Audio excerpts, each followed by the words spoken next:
Hello students, मैं कपिल कुमार शर्मा एक बार फिर आप लोगों के सामने एक नई वीडियो लेकर आया हूं। इस वीडियो में भी मैं आपसे केमिस्ट्री से संबंधित ही कुछ बातें करूंगा। जैसा कि आप लोगों को पता है कि इससे पहले मैंने एक वीडियो बनाई थी जिसमें आपको मैंने बताया था कि द्रव्य की द्वितीय प्रकृति क्या होती है, कि द्रव्य दो प्रकार के व्यवहार को कैसे प्रदर्शित करता है। इससे पहले वाली जो वीडियो थी वो डी ब्रागली के अनुसार बताए गए नियम और सिद्धांतों पर आधारित थी। मैं उम्मीद करता हूं कि आप लोगों ने वो वीडियो देख ली होगी और हमारे चैनल को जो है सब्सक्राइब कर ही दिया होगा। अगर नहीं किया है तो प्लीज़ हमारे चैनल को सब्सक्राइब कर दीजिए और आगे आने वाली वीडियो के लिंक और वीडियोस को आप समय समय पर आपके पास वो पहुंचती रहेंगी। तो आज का जो मेरा टॉपिक है वो भी परमाणु की संरचना से संबंधित है।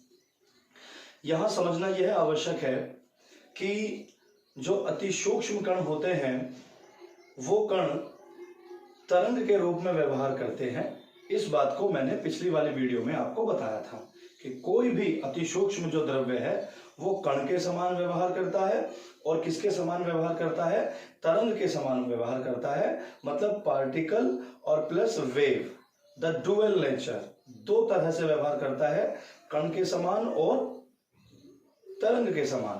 तो उसी बात को आगे बढ़ाते हुए एक साइंटिस्ट आए थे 1927 ईस्वी में। 1927 ईस्वी में एक साइंटिस्ट आए थे। आप लोगों को याद होगा कि जब मैंने डुअल नेचर ऑफ मैटर कराया था तो उसमें फ्रांस के साइंटिस्ट थे। फ्रांस के साइंटिस्ट का जो नाम था वो था लुइस डी ब्रागली। तो उन्होंने 1924 ईस्वी में वो सिद्धांत प्रतिपादित किया था, लेकिन उनके 3 साल के बाद लगभग 1927 ईस्वी में एक साइंटिस्ट आए और ये साइंटिस्ट कहाँ के थे? ये साइंटिस्ट थे जर्मन के। और सबसे इंपॉर्टेंट बात कि ये भी भौतिक वैज्ञानिक थे। ये भी भौतिक वैज्ञानिक थे। 1927 ईस्वी में एक जर्मन के भौतिक वैज्ञानिक ने, जिनका नाम क्या था? जिनका नाम था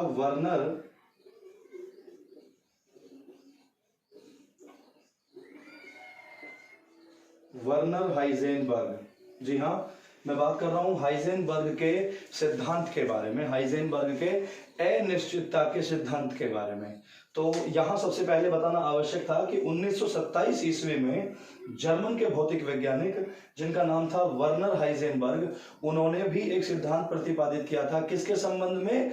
अति सूक्ष्म कणों के संबंध में, मतलब द्रव्य के संबंध में उन्होंने भी एक सिद्धांत प्रतिपादित किया था। और उस सिद्धांत को हम लोग क्या लिख सकते हैं यहाँ पे?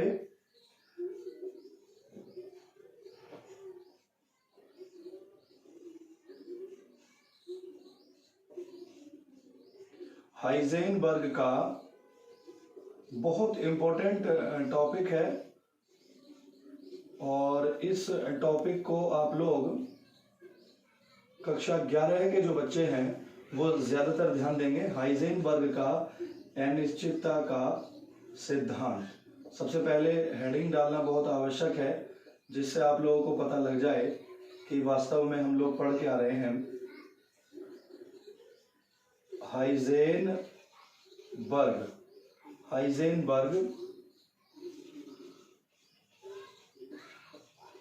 Uncertainty principle.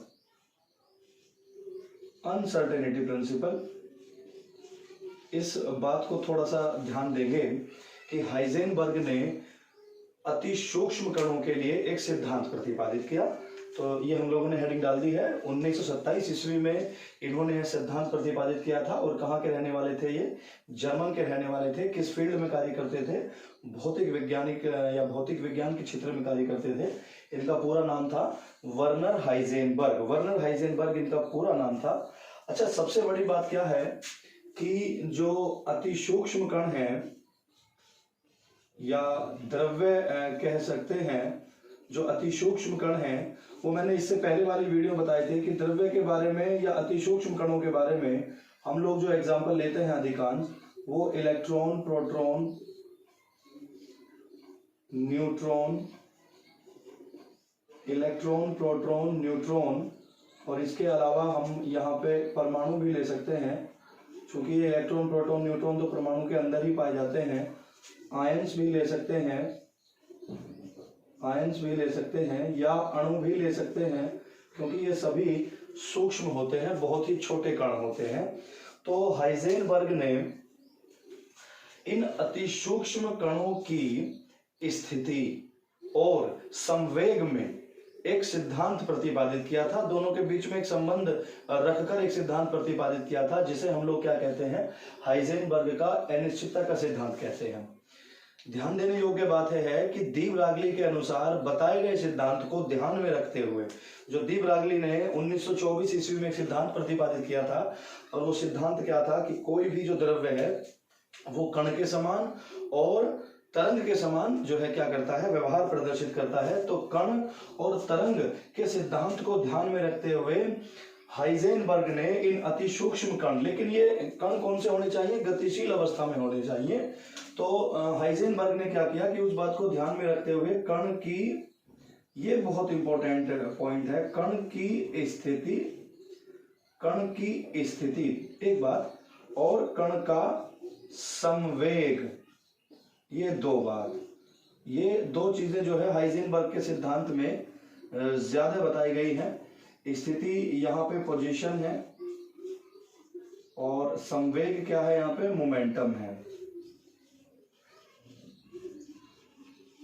अच्छा, स्थिति को हम लोग किसी भी एक शब्द से डिनोट कर लेते हैं, जैसे x मान लेते हैं, और संवेग को तो आप जानते ही हैं, जिसे हम लोग क्या कहते हैं, p कहते हैं। तो इन्होंने बताया कि कोई भी गतिशील सूक्ष्म कण है, ध्यान दीजिएगा, अगर कोई एक नंबर में सवाल आता है पेपर में तो आप उसका आंसर कुछ इस तरीके से दे सकते हैं कि कोई भी गतिशील कण है, लेकिन वो अति सूक्ष्म है, अति सूक्ष्म गतिशील कण की स्थिति को और संवेग को एक साथ ज्ञात करना संभव नहीं है। ध्यान रख दीजिएगा कि किसी भी अति सूक्ष्म गतिशील कण की स्थिति को और संवेग को एक साथ ज्ञात करना संभव नहीं है। दोनों के मान को एक साथ हम लोग मेजर नहीं कर सकते, एक साथ दोनों की वैल्यू को ज्ञात नहीं कर सकते। समझने योग्य बात है स्थिति और संवेग को।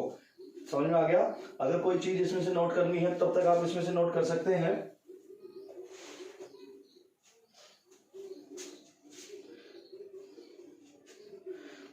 इसको मैं मिटा देता हूं यहां से तब तक। अब अनिश्चितता का मतलब भी यहाँ पे अनसर्टेनिटी को हम लोग किस तरीके से डिफाइन करेंगे कि हम ऐसा मानने की कोशिश करते हैं कि भाई यदि हम किसी कण की स्थिति को, यदि कण की स्थिति को बिल्कुल ठीक ठीक ज्ञात करेंगे, स्थिति को बिल्कुल उसकी वैल्यू को निकालने की कोशिश करेंगे, तो जो हमारा संवेग है वो अनिश्चित हो जाएगा, उसका मान या तो घट जाएगा या बढ़ जाएगा। ठीक है, अधिकांश बढ़ जाता है। और इसी प्रकार से यदि किसी कण के संवेग को हम लोग बिल्कुल ठीक ठीक ज्ञात करेंगे, उसकी वैल्यू को निकालने की कोशिश करेंगे, तो उसकी जो स्थिति है वो क्या हो जाएगी, परिवर्तित हो जाएगी, घट या बढ़ जाएगी। अधिकांश क्या होता है, बढ़ जाती है। तो उस अनिश्चितता को हम लोग समझने की कोशिश करते हैं। तो यदि कण की जो स्थिति है, स्थिति में जो अनिश्चितता है, इसको समझिएगा, जो कण की जो अनिश्चितता है स्थिति की, उसको हम लोग किससे डिनोट कर लेते हैं, डेल्टा एक्स से डिनोट कर लेते हैं। ये जो डेल्टा है, यहाँ डेल्टा किसको रिप्रेजेंट करेगा, डेल्टा रिप्रेजेंट करेगा अनिश्चितता को। डेल्टा किसको रिप्रेजेंट करेगा, अनिश्चितता को प्रदर्शित करेगा।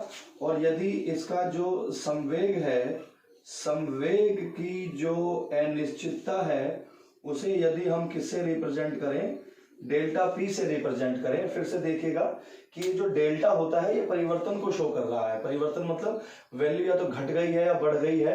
तो उस अनिश्चितता को हम लोग किससे रिप्रेजेंट कर रहे हैं, हम डेल्टा से रिप्रेजेंट कर रहे हैं। तो हाइजेनबर्ग का जो अनिश्चितता का सिद्धांत था, उसको हम लोग एक फॉर्मूले के द्वारा रिप्रेजेंट करने की कोशिश करें, तो जैसे मान के चलते हैं delta x into delta p, ध्यान से, greater than is equal to h upon 4 pi. इस बात को ध्यान दीजिएगा, ये एक समीकरण के रूप में, एक समीकरण बना के हाइजेनबर्ग के अनिश्चितता के सिद्धांत को कुछ इस प्रकार से दर्शाया गया है। मैं फिर से इसकी परिभाषा को एक बार आप लोगों के सामने जो है एक्सप्लेन करना चाहता हूं दोबारा। हाइजेनबर्ग ने बताया कि यदि किसी अति सूक्ष्म गतिशील कण की स्थिति और संवेग को हम लोग एक साथ ज्ञात नहीं कर सकते, यदि स्थिति को ठीक ठीक ज्ञात करेंगे तो उसका संवेग अनिश्चित हो जाएगा, मतलब उसका मान चेंज हो जाएगा, और यदि संवेग को ठीक ठीक ज्ञात करेंगे तो उसकी जो स्थिति है वो क्या हो जाएगी, अनिश्चित हो जाएगी, उसका मान क्या हो जाएगा, बदल जाएगा। तो ये एक इक्वेशन फॉर्म है जिसमें हमने आपको बताया कि डेल्टा एक्स स्थिति है, डेल्टा पी क्या है, संवेग है, greater than is equal to h upon 4 pi. इस greater than is equal to का मतलब क्या है कि स्थिति और संवेग मतलब डेल्टा x और डेल्टा p का जो गुणनफल है, गुणनफल की जो वैल्यू है वो या तो बड़ी होगी, किससे बड़ी होगी, h अपॉन 4 पाई से बड़ी होगी, या क्या होगी, बराबर होगी। हम इसको क्या बोलते हैं, greater than is equal to बोलते हैं। थोड़ा सा ध्यान रखिएगा कि इसकी स्थिति और संवेग मतलब डेल्टा x और डेल्टा p का जो गुणनफल है, गुणनफल का जो मान है वो h अपॉन 4 पाई से क्या होगा, या तो बड़ा होगा या इसके बराबर होगा। इस बात को ध्यान देंगे, कभी भी इसका मान जो है डेल्टा x और डेल्टा p का गुणनफल का जो मान है वो h अपॉन 4 पाई से कभी भी कम नहीं होता। इस बात को ध्यान दीजिएगा, इसको नोट कर लीजिए।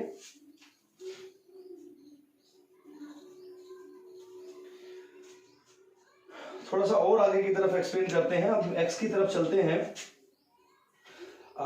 ध्यान दीजिएगा कि यदि x जो है हमारी जो स्थिति है, यदि x की जो वैल्यू है वो क्या है, x का जो मान है हमने वैल्यू निकाली, यदि x का मान कम है, यदि x का मान कम है, या फिर ऐसा मान के चलते हैं कि x के मान को बिल्कुल ठीक ठीक ज्ञात करेंगे। हम केवल किस पर ध्यान देंगे, पहले स्थिति पर ध्यान देंगे, पहले x पर ध्यान देंगे। यदि x का मान कम है तो वास्तव में जो p होगा वो p का मान कैसा होगा, वो अधिक होगा। मतलब किसके मान में अनिश्चितता पाई जाएगी, p की वैल्यू में अनिश्चितता पाई जाएगी। ध्यान दीजिएगा, मैं पूरी बात नहीं लिख रहा हूं कि यदि x का मान कम है या फिर हम x के मान को बिल्कुल ठीक ठीक ज्ञात करने की कोशिश करते हैं तो उसका p का मान जो होगा, जो संवेग का मान होगा वो ज्यादा आएगा, मतलब p के मान में क्या पाई जाएगी, अनिश्चितता पाई जाएगी। इसके विपरीत यदि p का जो मान है, p का मतलब संवेग का मान है वो कम है, तो फिर x क्या होगा, अधिक होगा, मतलब x के मान में क्या पाई जाएगी, अनिश्चितता पाई जाएगी। इस बात को ध्यान दीजिएगा।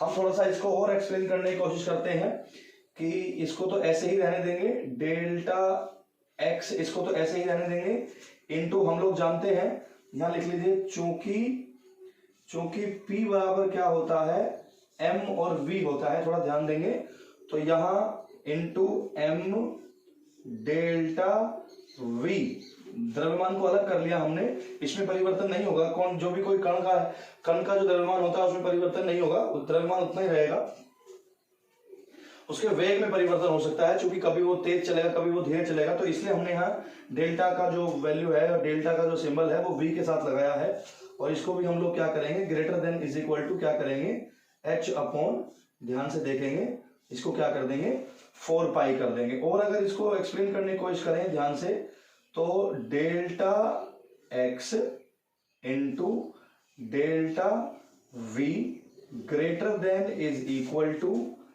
h अपॉन 4 पाई, और यहां पे क्या रख सकते हैं हम लोग, m रख सकते हैं। तो थोड़ा सा ध्यान दीजिएगा, यहाँ जो x है वो कण की क्या है, x जो है वो कण की स्थिति है, जो m है वो कण का क्या है, कण का द्रव्यमान है। इस बात को भी थोड़ा सा ध्यान दीजिएगा, x जो है स्थिति है, m कण का द्रव्यमान है, और v क्या है, v जो है कण का वेग है, इसको लिख सकते हैं साफ साफ, v जो है कण का वेग है, और क्या बचा, h जो है आपका यहाँ पे, h एक नियतांक है जिसे हम लोग क्या कहते हैं, जिसे हम लोग कहते हैं प्लांक नियतांक कहते हैं, इसे हम लोग प्लांक नियतांक कहते हैं। और पाई की वैल्यू तो आप लोग जानते ही होंगे, पाई की वैल्यू या तो 22/7 रख सकते हैं, और इसको इससे काटेंगे तो 3.14 आती है इसकी वैल्यू। इतनी बात थोड़ा सा ध्यान रखेंगे। और p तो आप लोग जानते हैं यहाँ पे संवेग है, तो इसको नोट कर सकते हैं आप सब लोग।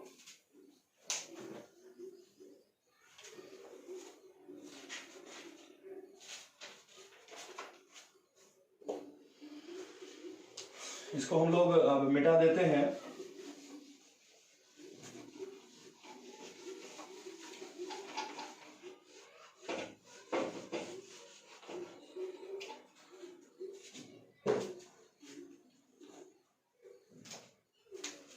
तो हाइजेनबर्ग का अनिश्चितता के सिद्धांत का अब हम लोग क्या पढ़ेंगे, महत्व पढ़ेंगे। तो महत्व यहाँ 3 चीजों के लिए थोड़ा सा ज्यादा ध्यान दीजिएगा कि हाइजेनबर्ग के सिद्धांत के हिसाब से हम लोगों ने एक तो जो अति सूक्ष्म कण है, अति सूक्ष्म कणों के लिए इनका क्या महत्व है ये समझने की कोशिश करेंगे।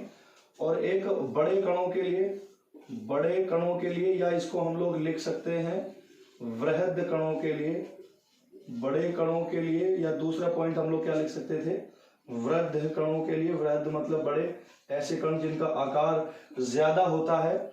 और एक इनका जो महत्व है, इन्होंने क्या किया था कि बोहर की जो एक बोहर का सिद्धांत पढ़ाया था मैंने आपको, तो बोहर की जो परिकल्पनाएं थी, बोहर ने क्या बताया था अपनी परिकल्पनाओं में, बोहर की परिकल्पना का इन्होंने क्या किया था, बोहर की परिकल्पना का इन्होंने खंडन किया था। तो इस बात को एक बार आप लोग सब नोट कर लें इसमें।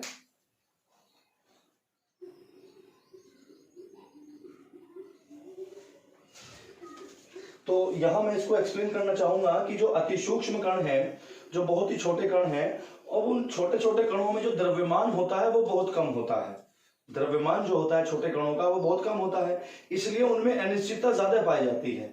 अनिश्चितता उनमें क्या पाई जाएगी, ज्यादा पाई जाएगी। तो इसलिए अति सूक्ष्म कणों के लिए जो हाइजेनबर्ग का जो सिद्धांत है वो ज्यादा उपयोगी है। तो महत्व के लिए रखा कि केवल ये जो सिद्धांत है वो अति सूक्ष्म कणों के लिए ज्यादा उपयोगी है, यही इन्हीं के लिए यूज होता है। जैसे मैंने बताया इलेक्ट्रॉन, प्रोटॉन, न्यूट्रॉन, परमाणु, अणु, आयन या और कोई अति सूक्ष्म कण है। बड़े कणों के लिए हम बात करते हैं कि ऐसे कण जिनका आकार थोड़ा सा ज्यादा बड़ा है, तो उन कणों में द्रव्यमान ज्यादा रहेगा। द्रव्यमान ज्यादा रहेगा तो उनके वेग में अनिश्चितता कम पाई जाएगी, उनके वेग में, उनके द्रव्यमान में जो अनिश्चितता है वो कम पाई जाएगी। इसलिए बड़े कणों के लिए जो है यह सिद्धांत जो है ज्यादा उपयोगी नहीं है। बाकी यहाँ बोहर की परिकल्पनाओं का खंडन जो है हाइजेनबर्ग ने किया था, कि हाइजेनबर्ग ने यह बताया था कि बोहर के नियम के अनुसार जो इलेक्ट्रॉन होता है वो नाभिक के चारों ओर निश्चित कक्षाओं में क्या होते हैं, चक्कर काटते रहते हैं। और इलेक्ट्रॉनों की जो ऊर्जा होती है वो कैसी होती है, क्वांटित होती है। समझने की कोशिश करें तो जब इलेक्ट्रॉन चक्कर वहां लगा रहा है तो हाइजेनबर्ग ने बताया कि भाई बिना विक्षोभ के इलेक्ट्रॉन को देख पाना या इलेक्ट्रॉन के वेग को देख पाना बिल्कुल संभव नहीं है, असंभव है।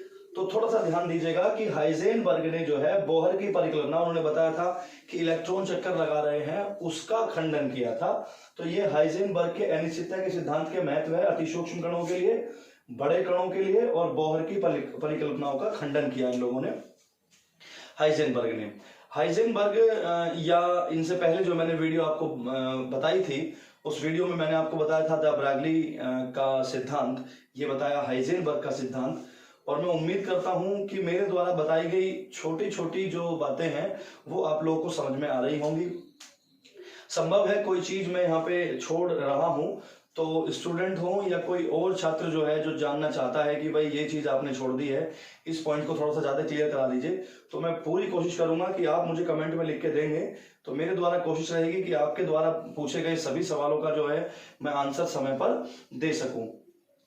और हमारे YouTube चैनल ग्रीनफील्ड एकेडमी को आप लगातार सब्सक्राइब करते रहें, जिससे आगे आने वाले लिंक और वीडियो आप लोगों तक समय समय पर पहुंच सके। अगली वीडियो आने तक आप लोगों से मैं विदा लूंगा। धन्यवाद।